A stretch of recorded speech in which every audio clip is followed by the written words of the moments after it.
teaching the class for other people out there. I know every teenage girl is going to go through these issues that we're talking about, or we're going to talk about.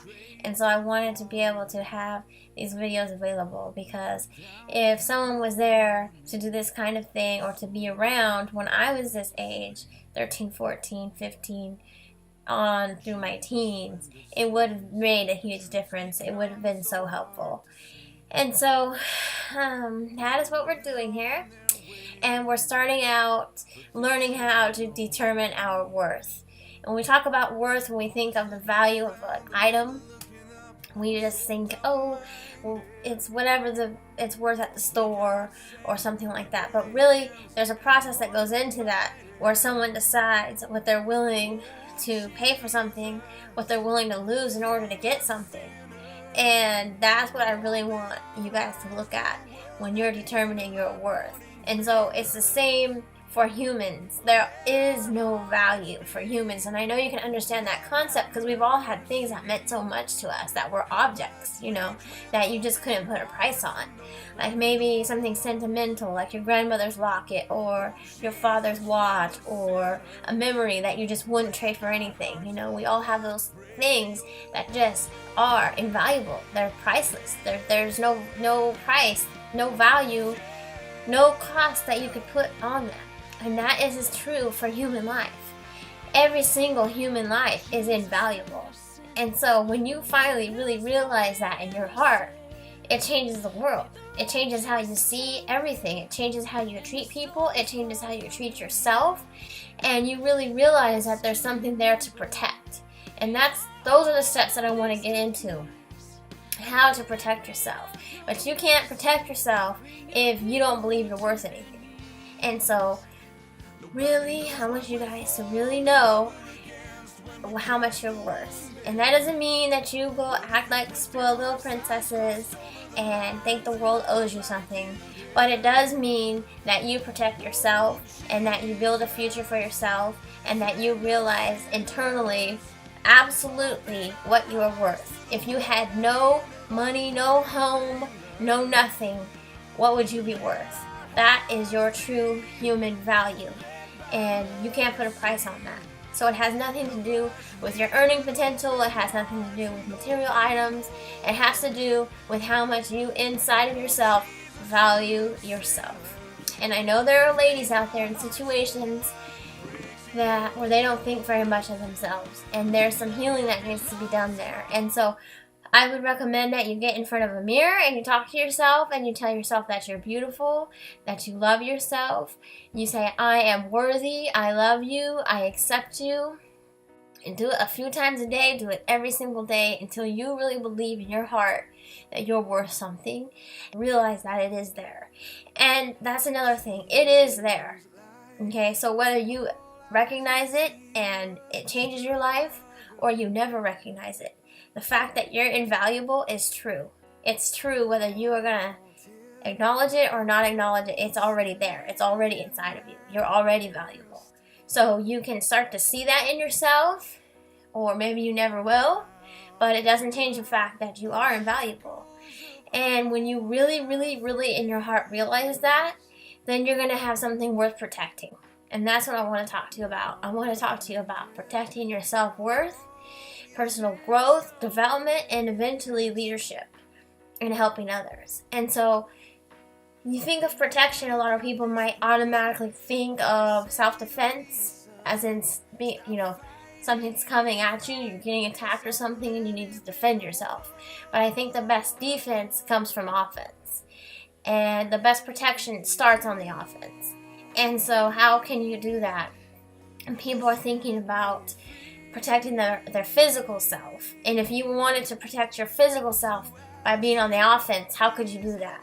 Well, you could not put yourself in dangerous situations, right? Like not walk into an area where you've never been before by yourself. Not go to a place where you don't know anyone. Or not walk alone at night in an area that's not well lit. Or not go into a stranger's home. Or something like that, right? But there are ways to protect yourself your personal values and your personal integrity, just like how you can protect yourself ahead of time with these self-defense ideas of not walking in the alley and things like that. So let's talk about those personal values. You have to first have self-worth that you're willing to protect, that you know is worth something. Let's think of something that you find valuable in your life that's a material item. Like maybe you have a new cell phone, okay? Well, you don't want to just leave it in a car unlocked because someone might steal it, right? You want anything to happen to it. You wouldn't just lend it to anybody, would you? Because you wouldn't want something to happen to it. You want to make sure that it's kept safe and that you get it back or that it's in good hands. Well, the same thing applies to your self-worth. You wouldn't just lend it to anybody, okay? You wouldn't just put it out there, leave it vulnerable, expose it to things that could harm it.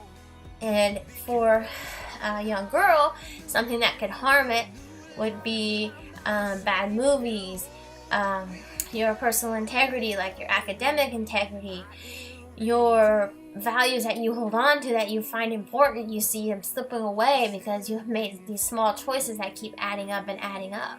Or betraying your parents, betraying your friend, betraying your faith or something, because those are breaks in your integrity. And people think of integrity as just lying or cheating or something, stealing. But like for me in college, I can easily break down my academic integrity without ever cheating.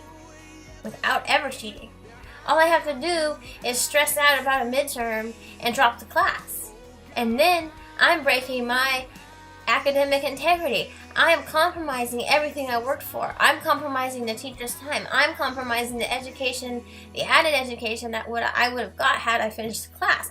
I'm compromising the units I would have earned had I finished the class. And I didn't cheat at all.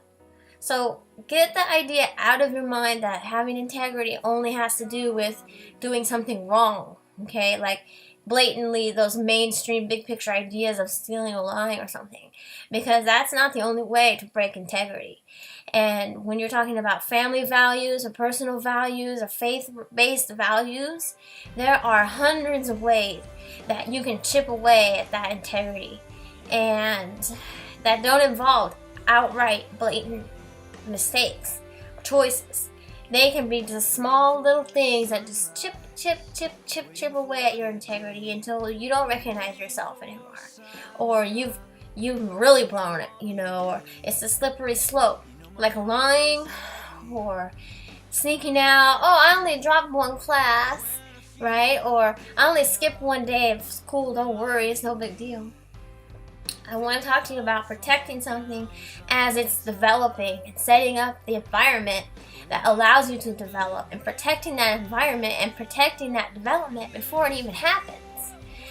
Like, think of a construction site, okay? You've seen it before, those fences that go around a construction site and they have like some supplies in there and they have tools in there, but the actual building is not even built yet. They just put a little fence around it. Well, they're protecting their tools and their investment in their supplies and the development that's going to be there. So there's no building there yet, but they're already protecting that space. They're already protecting that building, right? And so let's say they get off work, everybody leaves, and they left the fence open, the gate to the construction site. There's no building, remember? There's just some supplies and tools and a fence. Well, someone goes in there through the gate that was open and steals a couple tools and some lumber. So you find out the next day, the workers come, and they're like, oh man, we left the gate open. Okay, let's just get some new saws and get some new lumber and we'll keep building. So you think it's no big deal. It's just a small error, left the gate open, tools were stolen. It's fine, we took care of it. But it is a big deal because it affects everybody down the line. So your project could have been delayed because you have to spend an extra couple hours going and getting the supplies. And what if they were out of supplies? You gotta wait longer. And if the owners of the job figured out, the people who were contracting those workers figured out that they had allowed this thing to happen, then their confidence in that contractor could go down. if they talk to their friends about it, could lessen their chance of the contractor getting future contracts with the other people around that in that person's social circle. And it has a long-term effect, even though at the time it just seems like, what's the big deal? Let the gate open. Tools got stolen. Put the tools back. It's fine now. You know, no, it's not fine now. That was a little crack in the integrity of that job site. And that's the same thing. These little, think it's no big deal things are a little crack in your foundation, in your integrity, and in your future. Like, you don't even realize it. And I didn't realize it either, but it really is. And so how can you protect yourself, what you already have now, what your worth is? How do you keep what you have? And how do you protect yourself in a way that is also protecting your future self and all the development that you're going to go through to get to your future self or to get your building built? What can you do? So you have to first have a self-worth, right? You have to know what you're worth. And then you have to know what your values are.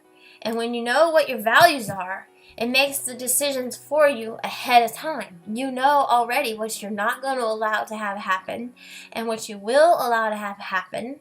And you'll know ahead of time what thoughts you're going to allow to go through your mind and what words you're going to allow into your ears. And you have to remember that the only and the most important opinion there is out there is your own opinion of yourself. At the end of the day, the most make it or break it opinion out there is your own opinion. Because you have to live with yourself. Okay? Even parents, even coaches and instructors, even ministers, even anybody. You are the one that has to live with yourself. And at the end of the day, all the responsibility for the choices that you have done, the actions you've taken, and the words that you've let come out of your mouth, the thoughts that you've allowed to go through your mind, all of that responsibility comes back on you. So there's two ways to look at that. You're looking at what would make someone else happy when they're not the person that is living with the responsibility. And you're looking at what you want to do without thinking of how that is going to affect your environment or the people around you or your long-term environment or experience. So you have to have self-worth and you have to have the desire to protect it. You have to know what your values are, and then you can set up a plan to protect those values. Okay? Then you can set up a plan to meet your goals or to develop your character more and to be able to be a leader and to be a light for somebody else who doesn't yet have a self-worth, or they have a self-worth but they don't know how to protect it, or they know how to protect it but they don't know what their future looks like and they're letting that part of their life be exposed. And so I hope that you continue to tune in and that you really realize that not only for your own life, but also for the lives of the people that come in contact with you, you can change the world. When you realize what you are worth, you realize you can change the world by changing yourself.